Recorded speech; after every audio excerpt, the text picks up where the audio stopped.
Translation of John chapter 3. Jesus did not tell John to write this. It is dictatorship, rule by mind terror, and I don't like it. And it is the same shit the media does 2,000 years later, or 1,800. Verse 3, remember then what you were taught and what you heard. Obey it and turn from your sins. End quote. Okay, Mum, cult freak. Verse 9, is for the group that belongs to Satan, those liars who claim that they are Jews, end quote. Every time a new empire takes over, in this case the Roman Catholic army, the old cultural beliefs and habits are painted black. Everything they do is evil. Those savages, they don't even get married in a church.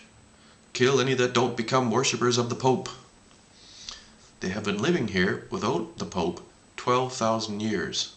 Blasphemy! The earth is 6,000 years old, and Jesus wants a Pope. The Pope is the Antichrist, and he's a prick.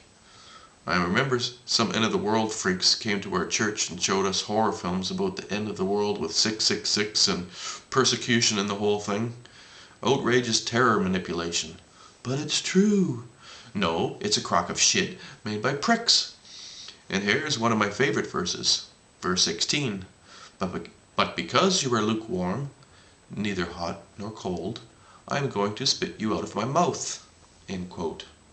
Ain't no one going to be able to label me so. Verse 16. You do not know how miserable and pitiful you are. 17 that was. The next one is simple logic. I'm knocking on the door, let me in. But to be fair, it's a nice analogy. Let's say Christ can mean a state of mind, an opening of the mind. I must think again of the lunatics in the nut houses. Some are hospitals, some churches. Verse 21, I will give the right to sit beside me on my throne, end quote.